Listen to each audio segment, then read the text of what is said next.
was being met. But I'm sure every owner goes through that, right? Especially if you all of a sudden you come into ownership. Phil Rivers returns clock now. That just popped up out of nowhere. When it's cut off, I can't even see all the numbers. 56 hours, 11 minutes, 22 seconds from now. Phillip Rivers will be taking the field against the Seattle Seahawks at 4:25 Eastern. Back to your point, though, please don't let this distract you. I'm not even sure what I was saying about the owner, but I feel like, yeah. And is Phil Rivers going to be a guy who in 74 hours, 39 minutes? What? There it is. I can't see the first number, so that's been off by 20 hours? Nope. No, game got flexed. It was initially supposed to be a 4 a.m. local kickoff time. They moved it to 4:25. Easier, yeah. So we just got that information. Just came through the wire. Who discovered that? Who discovered that it got flipped from 4 a.m. to 4 p.m.? Connor dropped in my ear there, and he goes, if at 4:25, would we not be 72 hours away from the game? And I looked up at the clock, and I quick about it's like, yeah, it's Thursday. And then, go to the back room. Hey, we're way off on that thing. How do we even? So while you were giving a great answer about the weather there was quite an explosion of joy around here with how stupid we are. Just know that 74 hours from now, 38 minutes and 40 seconds, Phil Rivers returns to a football field. Let's go, baby. Hey. Seattle, good luck. Yeah, right. Good luck. He's been waiting 5 years for this. Should we have a West Coast clock too, just so they know? Or just 71, 38, 25. Right? No, I don't think it changes. Actually, you're right. Jesus, let's not. Save time. I want to let you know. Yesterday, maybe I was a little bit turning towards the negative about it because a lot of people were pointing out a lot of things. Here we sit, 74 hours, 19 minutes, and 54 seconds away from the debut. I'm all in. After seeing him throw the ball, after hearing him talk, after listening to Josh Downs on Dahn's to Business podcast say, hey, he can spin it. The guy can still spin it. He knows everything. I'm all the way back in. And not that I was ever all the way out, but there were certainly some points that were being made that were hard to counter by others people that were saying it wasn't going to go good. I'm all the way back. I didn't like people putting the miles per hour on a couple of the throws. Okay, I don't think those are accurate. That's fake, yeah. And I don't know. Well, there was one particular account that is. Whoa. They are some menaces. Yeah, see, that's Underdog. And Underdog will do this to you. Underdog will dance on social media. What's normal then? Okay, is 18 miles an hour normal? Because obviously I've seen people throw things 100 miles an hour. So it's a little tough to just see 18 miles an hour when I've seen balls go 105 miles an hour out of a hand. Mm-hmm. Not that that's what we need on that particular pass. And Phil Rivers doesn't care about speed. He just cares about where it is and who's getting the ball and then what's the placement of that thing and all this shit right here. Okay, that's what Phil Rivers doing. Oh, Tyler Warren. Boom. Phil Rivers says, would you like a fucking gift? Here's one. Bang. Boom. Josh Downs. I can't wait till Phil's first angry timeout when the play clock is running down or delay of game that they get. Chin show. I'm excited for him at the end when he has to do the kneel down from shotgun like it's college. Yep. And he's going to be trying to talk shit to people on the other side of the line. They're going to be like, we can't hear you. You're 18 feet away, dude. If I could get under center, I'd say this to your face, but I can't. And he hands it off to somebody, they kneel it. I hope so. Yeah. He looked like he could move, though. He did look like he did. It is a crazy story, though. When Colin Kaepernick was like, I want to get back into football. We're like, cool. Good luck. But then it was like 6 years, and he's like, I want to get back into football.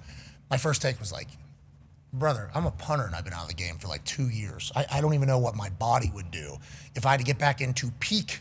That's not just UXFSSL. Yeah, exactly. Mm-hmm. This is the NFL, especially at the quarterback position. It's 5 years away from the elite level of something. You would assume that there's going to be some creaks and cracks and some rust that's going to happen. But you hear Phil Rivers talk, shoot, I've been calling this offense all year. I actually know this thing better than Shane.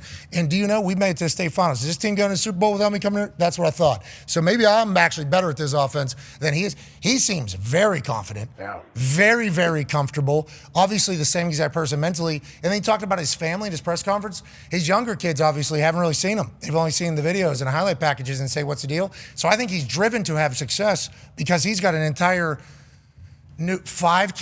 four kids that have really never seen him ever do it. And let alone the grandbaby that they're going to get a picture on his side. It's I think he's driven to be good. I think he feels very good.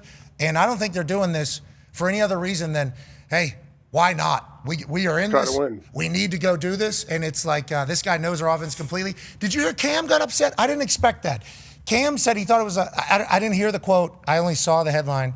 And massive respect for Cam Newton. You can go back and check on the record. I am a Cam Newton fan. Love his moxie, love his size, love what he did in the NFL.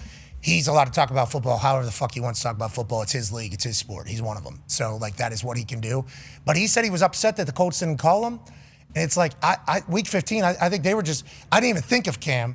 Now, granted, I thought of Cam before. Because he knows the playbook. Because of his relationship with Steichen, that's why they didn't call Cam. Like, if Cam was in that system, then they probably would. Yeah, because we don't have time for you to learn here. Week 15, we don't have any time. Gotta go. It's whoever knows our shit. Because if we go back to elementary level offense against Seattle, we got no shot. I mean, so.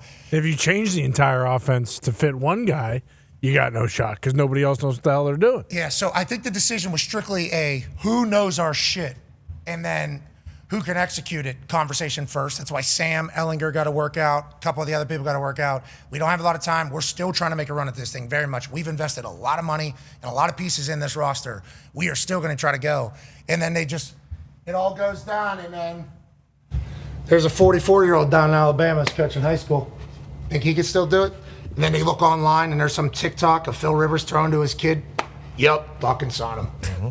And that's what we got. We got a potential fairy tale Disney movie happening and starting this weekend in 74 hours, 15 minutes, and 13 seconds.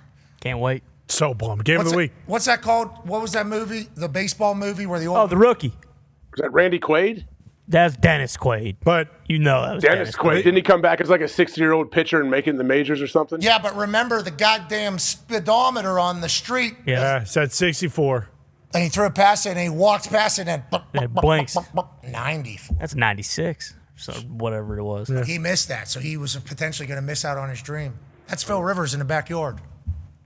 Mm-hmm. Hopefully. 14 points is way too many. It's the biggest spread of the weekend. I don't love that. Jeez. All Colts are going to win. I think the offense is going to be better. Do you? Yes. I'm dead serious. Yeah, we put a Colts JMU moneyline parlay and feel so good about it. Yep. I will buy a Phillip Rivers jersey if the Colts win. Yes. You're invested. Why? Because, boy, if the Packers want to get that number 1 seed, I'm just kind of looking ahead here. If the Colts could somehow beat the Seahawks and the Seahawks could beat the Rams, that put the Packers in a pretty good position to go hunting for that number 1 seed. So I don't just want the Colts to win this weekend. Nay, I need the Colts to win this weekend. So you're on Old Man Rivers. Big time. Hell yeah. And Tone, what were you saying? I didn't like the way you said it earlier, but I do appreciate that you're almost kind of positive about the situation. I am very positive about the situation. I was just saying that who's a semifinalist for the Hall of Fame this year? Phillip Rivers. Phillip Rivers. So, like, one of the best quarterbacks of all time, correct? Absolutely. We've seen it. He could still sling it. He knows the offense. Danny Dimes, we love him. He was great this season, but he was never Phillip Rivers, so there's a chance the offense is better. Danny Dimes, we appreciate you. We appreciate you. But when we signed Danny Dimes, to your point, he was never going to be a semifinalist for a Hall of Fame. Now, he's currently in the middle of his prime and has been playing football. And, we've seen him. Yeah, but we've also 5 years. We've also seen what Phil's done off the field. We know his body still works. Yeah, who says Phil doesn't get a 3-year deal? There's a chance, honestly. Maybe catches up with Blanda. Now, if we do lose this weekend, and I don't know if Goodell is taking this into consideration. I didn't know they had their Zoom winter meetings. I proposed a clause to him yesterday. I wrote a formal letter. You see it, dear, at the top. And then I even sign off with a comma. Okay, with a space. This is a formal letter, I think, if you were to look at it. I'd like to propose a Week 15 clause for any team that has a grandfather playing quarterback that hasn't played football in 5 years that states a loss will not be held against the team's overall record and when determining the playoff picture or division title hunt. I think that's fair. Yeah, I don't think a win should count either for the Seahawks. Well, so on that note, due to how special of a moment it is in the history of humanity, the game's outcome should count as a win for that particular team, regardless of the final scores. Oh. So I think that would kind of, and this is, once again, thank you for your consideration. This is from an NFL fan who just wants the best for the game, no matter who would benefit from it immediately. I don't see anyone who would have any problem with that. Yeah, a lot of people were saying, like, I'm saying that because that's the situation we have and it will never happen again. So there's no reason. But in my eyes, like, who knows who's going to be in this position going forward with the way the game is and with the way science is and technology. And the ability to have kids, I guess, for kids to have kids. People have been doing that forever. said. So I'm just saying we should maybe put this in ahead of time because we don't want these grandfathers, these fairy tale stories to always come back as a negative one. For the good of the game, for the good of the league, AJ, we'd like that to be a win regardless of the score. Right, AJ? Yeah, of course. I'm sure commissioner will change the rules instantly, but then are you going to propose another clause next week, I would assume? No, this is just for week 15. Just to see. Okay. Yeah, just this week. Okay. I mean, that's what's So if they exciting. win, it doesn't count either? If they win, it's just nothing? No, definitely a win. I'm just saying the loss should be counted as we're always winning here. Yeah. That is basically what I'm saying. We're playing a grandfather who has not played in 5 years. That's good for the league for people to think, I could play in the NFL. Oh my God, that's a dream all of a sudden. I want to be like Phil Rivers. Like the league needs that. We need more good stories. We need more of that type of stuff happening. So if he comes back and we lose, like that's not good for all. Doesn't count. So I just think the commission should think about this being like an exhibition almost and give us the win. Now on that note, fully confident. Fully confident. Of course. That we're going to be out just I believe you. for other teams. I just wanted to pitch that for other teams, AJ, not for us this week. I mean, go look at what Lou Anarumo's done to Sam Darnold. I have not. Is that something we need to look into? I don't know. Maybe. So let's go look. Let's go look. Let's do a little homework for Simon. Yeah. Kevin Bowen just posted a video from Colts practice. Put the clock up. Put the clock up. Put the clock up, please. Please. You good pat and go session? Don't you worry about what session it is. Please don't you worry about it. It's in the group text, Bruce. If you could please find it in the group text. It is, boom, full screen on that thing. Thank you, Kevin Bowen. We appreciate your morning show host here. That's not him. I don't think that was him. I hope not. I don't think that was him. I would That's think definitely not him. He's not 1-7 in that? That's him right there. Boom. There he is. Yeah. That was over the linebacker. Did you see that? A layered throw, as they say, right? Yeah, Jesus. right over AJ's stupid hands. You're right. Look at him getting around the edge, too. Is that Freeney? The sound effects. Was that Freeney moving on him? Yeah, I think it might be. Might have been Mathis. I'm not 100% sure. It's going to be awesome. Honestly, I can't wait to watch the Colts game.